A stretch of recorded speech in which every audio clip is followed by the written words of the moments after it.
Hi, ഇപ്പോൾ get ready with me for road class. Okay, licence ഒക്കെ വേണം, പ്രായമൊക്കെ. ഇന്ന് ഒരു സ്റ്റോറി ടൈമാണ്. ഞാൻ ലൈസൻസ് എന്ന് പറഞ്ഞ സാധനം എനിക്ക് 18 വയസ്സിലാവണേക്ക് ആകുമ്പോൾ കിട്ടണം എന്നായിരുന്നു എൻ്റെ ആഗ്രഹം. മീൻസ് 18 വയസ്സ് കഴിഞ്ഞിട്ട് നേരെ ടെസ്റ്റ്, മനസ്സിലായില്ലേ? അതായിരുന്നു എൻ്റെ ഏറ്റവും വലിയ ആഗ്രഹം. പക്ഷേ 18 വയസ്സ് കഴിഞ്ഞപ്പോഴേക്കും +2ൻ്റെ എക്സാം വന്നു. +2ൻ്റെ എക്സാം കഴിഞ്ഞിട്ട് 2 മാസം കഴിഞ്ഞപ്പോഴേക്കും ഞാൻ നേരിട്ട് വേണ്ടത്തോട്ട് കയറി.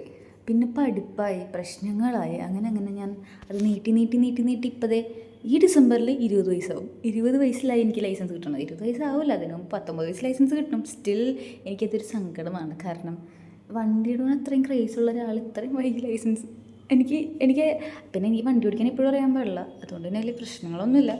ഞാൻ വണ്ടി എടുക്കാറില്ല. വണ്ടി ഓടിച്ച് പഠിക്കേണ്ട ലൈസൻസ് എടുക്കാൻ പാടില്ലെന്ന് പറയാം. എങ്ങനെയാണ് ഇതിൻ്റെ ലോജിക്ക് എനിക്ക് മനസ്സിലാവുന്നില്ല. പിന്നെ ഇത്രയും സ്റ്റെപ്സൊക്കെ ഞാൻ ചെയ്യാറുണ്ടെന്ന് വെച്ച് കഴിഞ്ഞാൽ വല്ലപ്പോഴൊക്കെ ചെയ്യും. ബട്ട് സ്റ്റിൽ ആ ബോഡി ലോഷൻ എന്തായാലും അപ്ലൈ ചെയ്യും. അതുപോലെ തന്നെ സൺസ്ക്രീൻ എപ്പോഴും അപ്ലൈ ചെയ്യും. ബാക്കി എല്ലാ കാര്യങ്ങളും ടെമ്പററി ആണ്, പെർമനൻ്റ് അല്ല. മൂഡ് അനുസരിച്ച്